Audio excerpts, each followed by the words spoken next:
Comment s'entraîner lorsque l'on débute dans le tatouage? Et c'est ce qu'on va voir tout de suite dans cette vidéo. Et avant de commencer, n'oublie pas pour soutenir cette chaîne et le travail de tous nos tatou artistes qui partagent leurs meilleurs secrets dans le milieu, n'hésite pas à liker et à t'abonner. C'est parti! Salut la communauté de tatoueurs 2.0. Dans cette vidéo, on va voir comment pratiquer lorsqu'on est débutant. Lorsqu'on veut pratiquer sur un fruit, là en l'occurrence c'est un pomelo, il faut, comme la peau humaine, bien la nettoyer. Donc là j'ai bien nettoyé mon support et je vais tout simplement pratiquer comme si c'était un humain. Donc on fait comme sur une peau humaine, on vient graisser la zone sur laquelle on veut pratiquer et là avec sa machine on vient tout simplement tatouer. Alors c'est simple, on reste toujours le plus stable possible. Il est important de garder une certaine stabilité, donc on n'hésite pas à bien maintenir fermement son sujet et on vient faire son dessin. À l'image de la peau humaine, la peau d'un agrume est poreuse, ce qui fait qu'elle a certaines aspérités qu'on retrouve sur la peau, enfin du moins sur certaines peaux.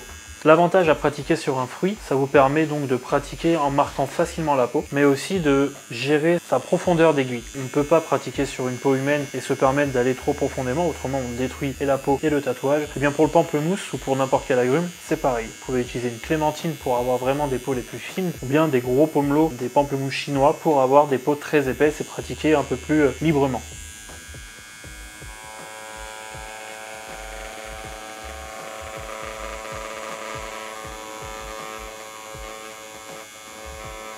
Comme pour une peau humaine, on nettoie la peau de son agrume avec du savon vert, un green soap ou bien un des produits présentés dans les autres vidéos. La seule particularité des agrumes, c'est que vous allez avoir des traits qui vont plus facilement se diffuser de par les capillarités de l'agrume. Donc on a tendance à penser que le tracé est fusé. Sur une peau synthétique, vous n'aurez pas ce problème. Et sur une peau humaine, si vous n'êtes pas trop bourrin, vous n'aurez pas non plus le problème. Voilà un pamplemousse qui sourit. Pour récapituler, tatouer sur un agrume, c'est pas très compliqué. Vous pouvez pratiquer soit sur des clémentines, des oranges, des citrons, des pomelos, peu importe. L'agrume que vous utiliserez sera le plus pratique. Vous pouvez aussi utiliser des peaux de banane, c'est très bien pour la pratique. Et si vraiment cela vous dérange dans la forme, même si ça rappelle quand même un corps humain, vous pouvez aussi éplucher votre fruit et le mettre à plat pour pouvoir pratiquer dessus. Les peaux synthétiques sont aussi pratiques pour apprendre à tatouer, ainsi que d'autres supports. Les meilleurs que vous pourrez utiliser pour apprendre à tatouer resteront les agrumes et les peaux synthétiques. Merci à toi d'avoir suivi cette vidéo, j'espère qu'elle t'a plu. Je t'invite dès maintenant à aller dans ton supermarché le plus proche et faire le stock d'agrumes, de pomelo